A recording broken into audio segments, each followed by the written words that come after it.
على رسول الله أما بعد. قال النبي صلى الله عليه وسلم: خيركم من تعلم القرآن وعلمه.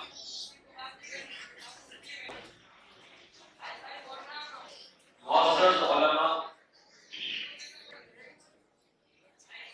جماعت اہل حدیث واپی کے ذمہ داران،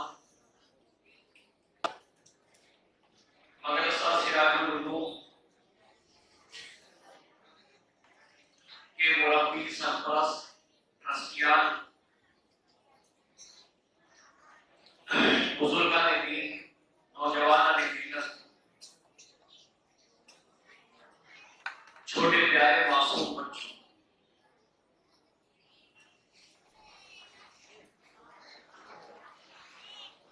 آج اس فضل میں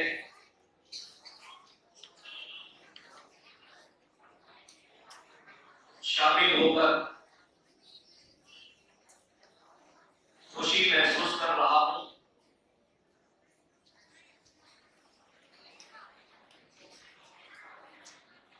قوم کے بچے بچیاں تعلیم حاصل کر رہی ہے، بچے ترقی کے مناظر دیکھ کر رہے ہیں۔ اس سے بڑی خوشی ہمارے لیے کچھ نہیں ہو سکتی۔ ہم مسلمان ہیں اور پہلی وحی جو نازل ہوئی وہ ہے اقرا، پڑھو۔ جب اللہ نے پڑھنے کا حکم دیا تو پھر کوئی بھی مسلمان جاہل ہو یا اچھا نہیں، کوئی مسلمان تعلیم سے دور ہو تکلیف ہوگی۔ ایک مسلمان کو اپنی پوری زندگی علم، تعلیم، تعلیم کے اندر لگا دینی چاہیے۔ عمر کے کسی بھی مرحلے میں تعلیم کو ترک نہیں کرنا چاہیے، چھوڑنا نہیں چاہیے، اور خصوصاً دینی تعلیم، جس کے لیے نبی اکرم صلی اللہ علیہ وسلم نے کہا: خیرکم من تعلم القرآن وعلمہ۔ یہ بیٹھے ہوئے بچے، یہ بچیاں، یہ ناظرہ پڑھنے والے بچے، یہ قرآن کریم سیکھنے والے بچے اس روئے زمین پر سب سے بہتر ہے۔ ان سے بہتر کوئی نہیں۔ اللہ کی نظروں میں ان کا بڑا مقام اور مرتبہ ہے۔ اسی طریقے سے اس چمن کے باغبان، ان کے اساتذہ، یہ بھی اس روئے زمین پر مخلوقات میں افضل ترین لوگوں میں سے ہیں۔ میرے بھائیوں، تعلیم، تربیت کے حوالے سے بہت ساری باتیں ہم اور آپ سنتے رہتے ہیں۔ میں آج اسی موضوع پر کچھ ہٹ کر کے آپ کے سامنے باتیں رکھوں گا۔ دیکھیے، سرپرست یہاں موجود ہیں، والدین اس مجلس میں حاضر ہیں۔ یہ بچے ہمارا مستقبل ہے، ان کا مستقبل سنوارنا یہ ہماری ذمہ داری ہے۔ ہم اپنی اولاد پر پوری دنیا کے خزانے لٹا دیں، ان کی دنیاوی تمام خواہشات کو ہم پورا کر دیں، ان کے شوق ذوق کا ہم کتنا ہی خیال کیوں نہ رکھیں، لیکن ایک بات یاد رہے کہ ہم نے اگر اپنے بچوں کی دینی تربیت نہیں کی، انہیں اگر دینی ماحول نہ ملا، اور اللہ نہ کرے کہ کسی بچے کی آخرت خراب ہو جائے، تو دنیا میں ان کے ذوق شوق، ان کی موج مستی کے لیے، ان کی عیش و عشرت کے لیے جو کچھ ہم نے خرچ کیا ہے وہ کسی کام کا نہ ہو۔ کہ ہمارے بچے ہمارے لیے صدقے جاریہ بنے، ہماری اخروی نجات کا ذریعہ بنے، اس لحاظ سے ہمیں اپنے بچوں کو تعلیم دینا چاہیے۔ میرے بھائیوں، تعلیم کے حوالے سے جو آج میں بات رکھنے جا رہا ہوں وہ ایک تاریخی حوالے سے رکھوں گا۔ ہماری تعلیم کی ایک تاریخ ہے، ہمارے اسلاف نے علمی میدان میں ایک تاریخ رقم کی ہے، اور آج میں جہاں آپ کو لے جا رہا ہوں اس پر اگر ہم تھوڑی سی توجہ دیں، بے شک یہ ہمارے بچے یہ تعلیم حاصل کرتے ہیں۔ لڑکوں کی تعلیم کا اتنا بڑا مسئلہ نہیں ہے، ہم اپنے بچوں کو پڑھاتے ہیں اور یہ لڑکے دینی تعلیم حاصل کرنے کے بعد دینی لائن میں لگ بھی جاتے ہیں، دعوت و تبلیغ کا کام بھی کرتے ہیں، دینی رہنمائی بھی کرتے ہیں، لیکن جب بات بچیوں کی تعلیم کی آتی ہے تو دیکھا یہ جاتا ہے کہ ہم بچیوں کو تعلیم دے رہے، اس میں شک نہیں ہے۔ آج میں اس ماحول کے حساب سے کہہ رہا ہوں، ہماری بچیاں مدرسوں سے فارغ ہو رہی ہیں، دینی خدمات دینی تعلیمات کو حاصل کر رہی ہیں، مدرسوں سے ان کو شہادت سرٹیفکیٹ مل رہا ہے، لیکن یہ بچیاں خاص طور پر جب یہ فارغ ہو کر آتی ہیں اس کے بعد ہم اپنی بچیوں سے دینی خدمات نہیں لیتے۔ بچیاں فارغ ہو کر آ جاتی ہیں، شادیاں ہو جاتی ہیں، اور ہماری یہ بچیاں کھانے پکانے میں لگ جاتی ہیں۔ ہم نے اپنی بچیوں کو ماحول نہیں دیا۔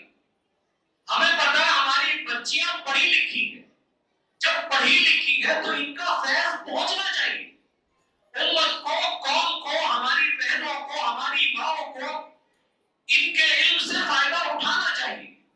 لیکن حقیقت یہ ہے کہ ہم نے بچیوں کو پڑھایا ضرور ہے، لیکن ہم بچیوں سے دینی خدمت نہیں لے رہے، ہم ان کو واعظ و نصیحت کے لیے موقع نہیں دے رہے۔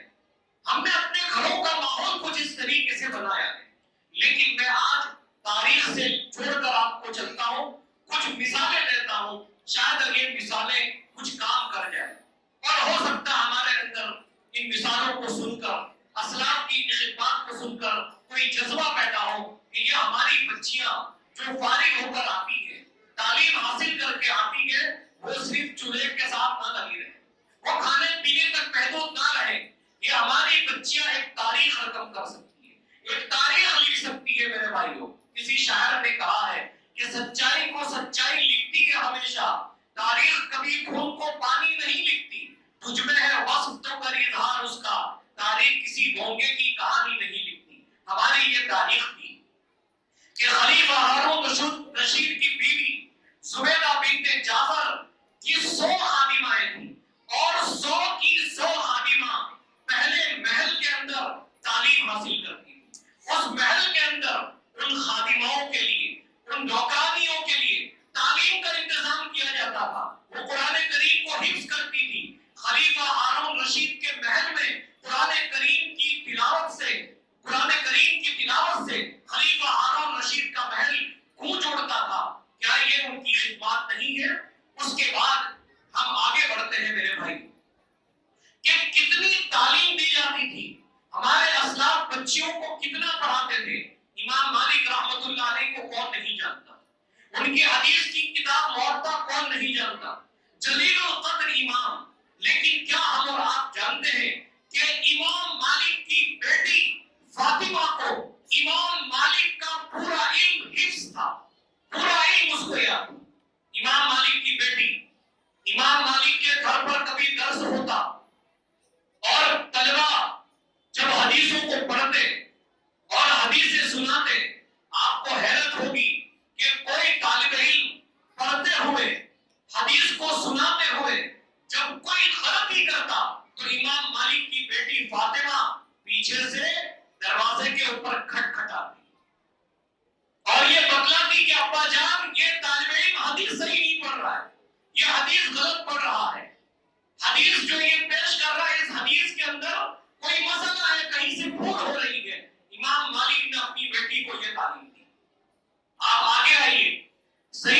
مسیب کی بیٹی درہ، سعید ابن المسیب رحمت اللہ علیہ اپنے وقت کے جلیل القدر امام، جن سے سینکڑوں علماء نے، تابعین نے ان سے استفادہ کیا، وہ سعید ابن مسیب۔ اب آپ میں یہاں کہہ رہا ہوں، بچیاں بڑے گھروں میں دے دینا یہ کمال نہیں ہے کہ ہم اپنے بچیوں کی بہت بڑے گھرانے کے اندر شادی کر دیتے ہیں۔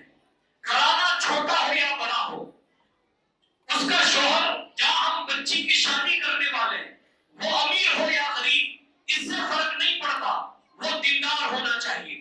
آپ یہ دیکھیے کہ خلیفہ عبد الملک بن مروان، خلیفہ عبد الملک بن مروان نے اپنے بیٹے کا پیغام بھیجا سعید ابن مسیب کے پاس کہ میں چاہتا ہوں کہ میرا بیٹا، اس کا نکاح آپ کی بیٹی کے ساتھ ہو۔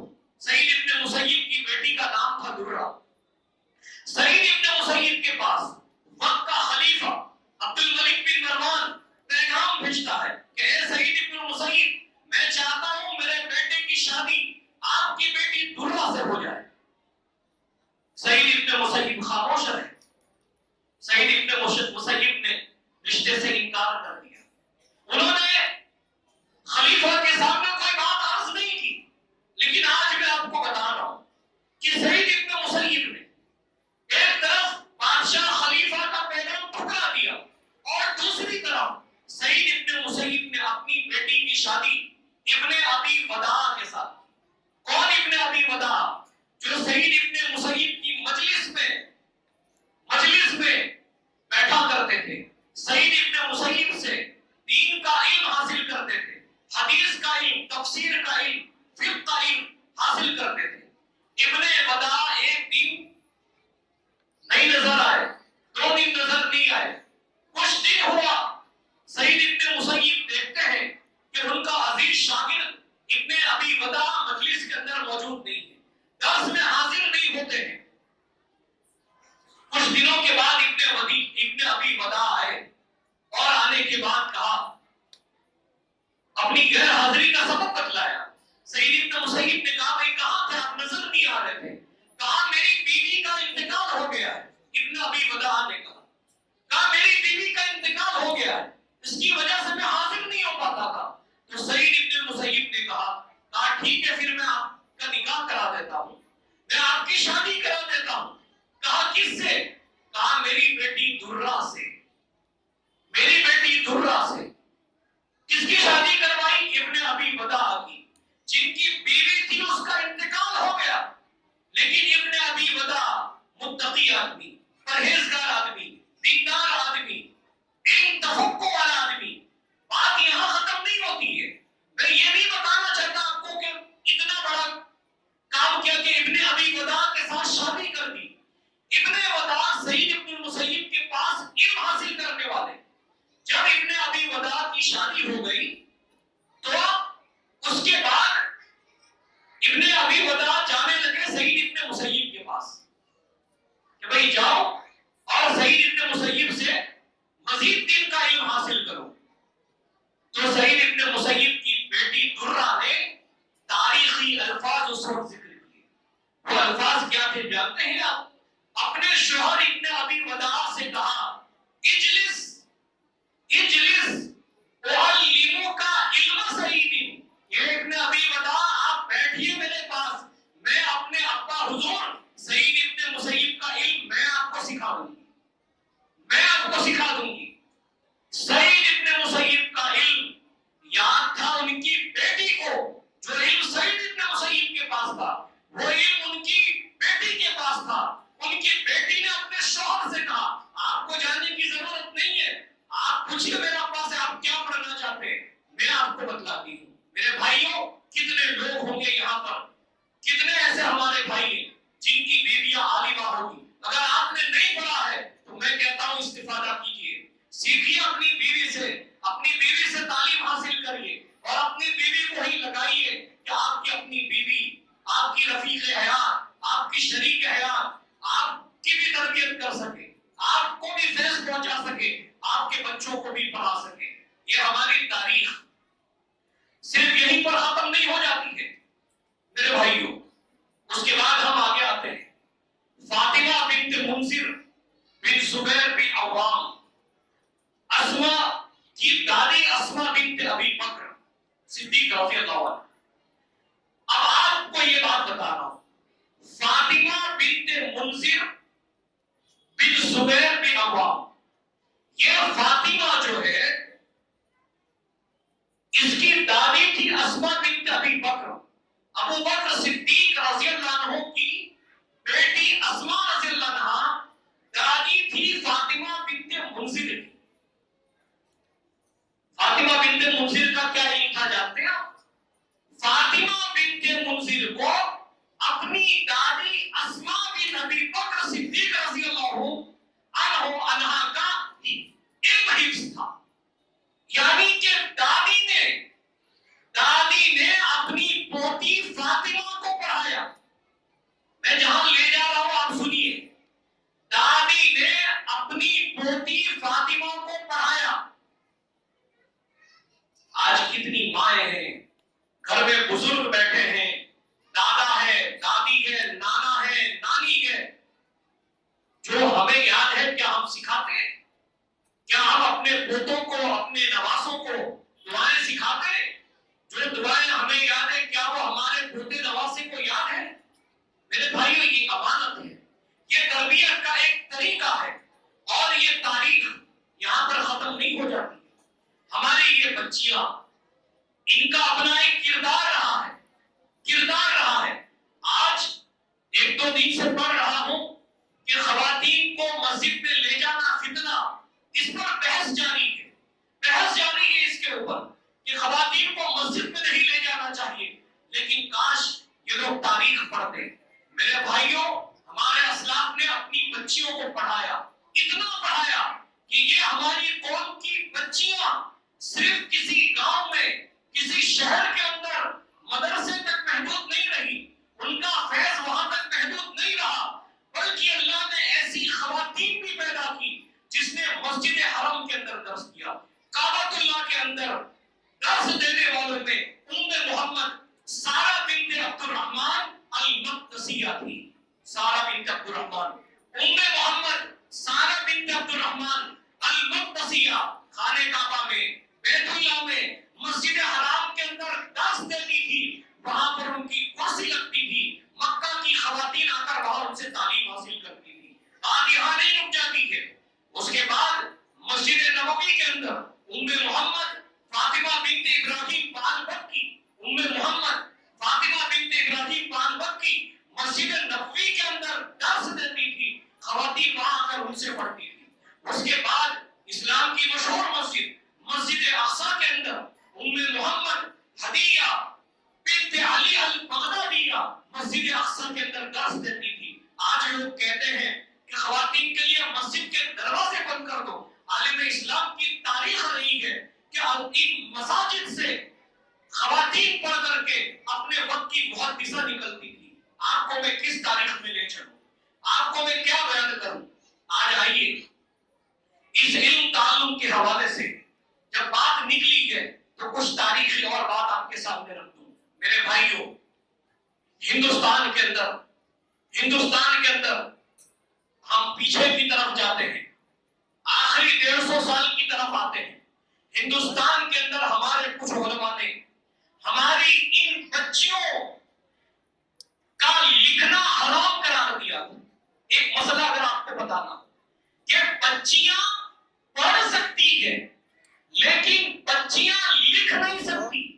اس ہندوستان کی بات کر رہا ہوں، 150 سال پیچھے لے جا رہا ہوں کہ یہ بچیاں صرف پڑھ سکتی ہے، لکھنا ان کے لیے حرام ہے. اور اس وقت کتابچے لکھے، اس کے نام نہاد علماء نے کتابیں لکھی، اور ان کے رسالے اپنے وقت کے عظیم محدث میاں نذیر حسین محدث دہلوی رحمۃ اللہ کے شاگرد شمس الحق عظیم کو یہ خبر پہنچی، پہنچا اللہ شمس الحق عظیم آبادی، ان کا 1911 ہوا 1329 ہجری میں. انہیں پتا چلا کہ مسلمانوں کے اندر کچھ ایسے علماء بھی ہیں جو بچیوں کو لکھنے نہیں دیتے، کہتے پڑھ سکتی ہو تم، لکھ نہیں سکتی. انہوں نے فوراً اسی وقت ایک کتاب لکھی جو عربی زبان کے اندر شائع ہوئی. اس اس کتاب کا نام ہے عقود الجمان فی جواز تعلیم الکتابۃ للنسوان. عقود الجمان فی جواز تعلیم الکتابۃ للنسوان. انہوں نے کتاب شائع کی، نشر کی، لوگوں کو بتایا کہ ان بچیوں کو پڑھنے کا بھی حق ہے، ان بچیوں کو لکھنے کا بھی حق ہے. ہماری تاریخ یہاں پر ختم نہیں ہوتی ہے. ہماری ہندوستان کی بچیاں جب پڑھی لکھی تھی اور ان بچیوں کی جب صحیح تربیت ہوئی، انہوں نے دین حاصل کیا، تو آپ کو بڑی حیرت ہوگی، بڑا تعجب ہوگا. 2-3 باتیں عرض کر کے بات ختم کرتا ہوں. ترکی حکومت کے بعد جب ترکی حکومت تھی تو عرب ملک کے اندر ہر طرف شرک کے اڈے قائم تھے. کتاب و توحید کے، کتاب و سنت، توحید اتباع کے نام لینے والے چند افراد ملتے تھے.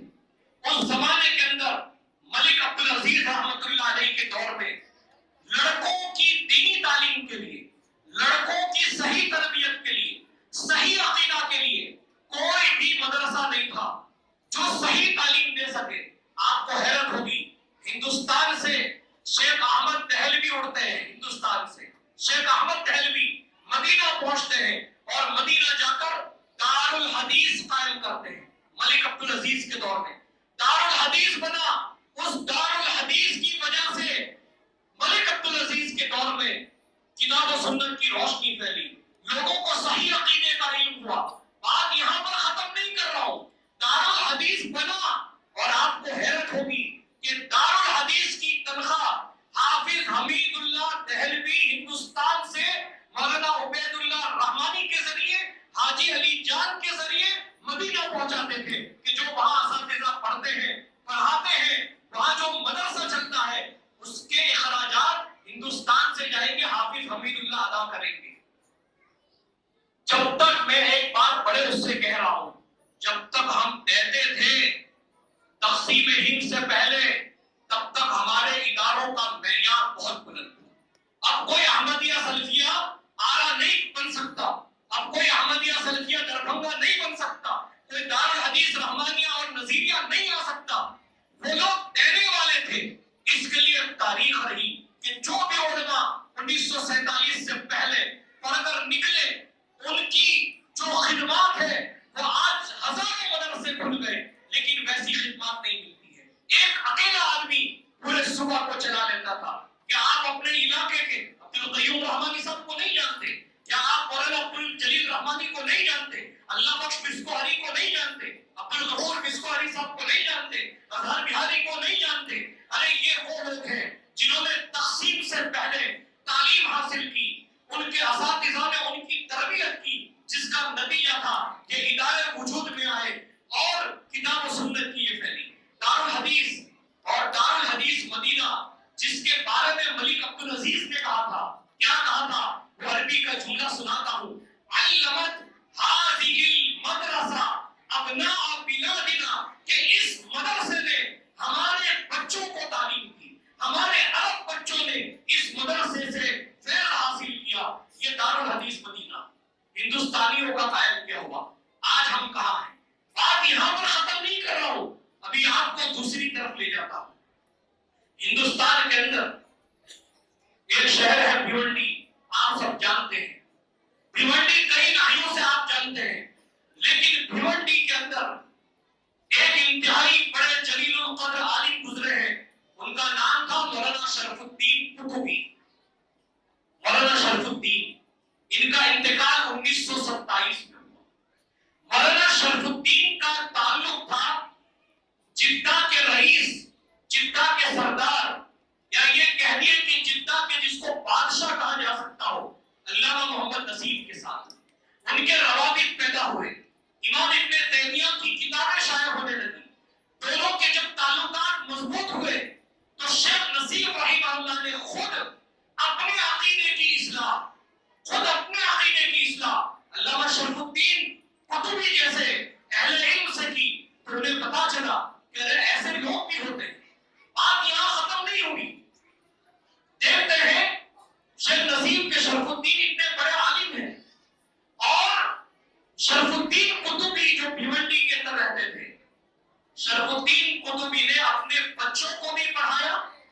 اپنی بچیوں کو بھی پڑھایا. ان کے لڑکوں میں عبدالصمد شرف الدین, عبدالحکیم شرف الدین, خلیل شرف الدین نامور عالم اپنے وقت کے, بلکہ خلیل شرف الدین اور عبدالحکیم شرف الدین کو ہندوستان کی آزادی کے لیے جب لڑائی لڑی تو ان کو جیل کے اندر بھی جانا پڑا, ان کی پریس کے اوپر چھاپا بھی پڑا.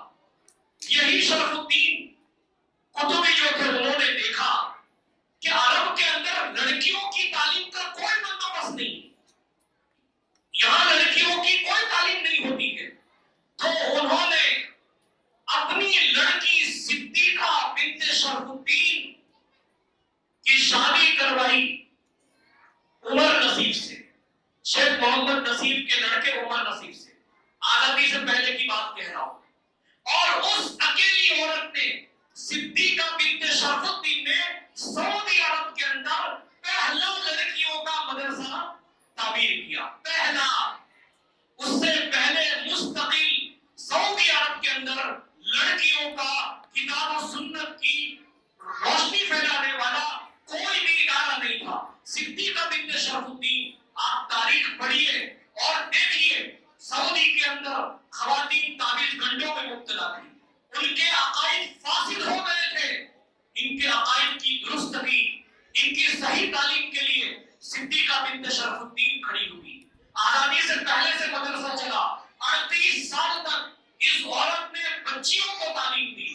اور آپ کو حیرت ہوگی, ملک عبداللہ کے زمانے میں, ملک عبداللہ کے زمانے میں ان کی جو مجلس شورا تھی اس کے اندر ایک نامور شخصیت تھی جن کا نام تھا عبداللہ عمر نصیب.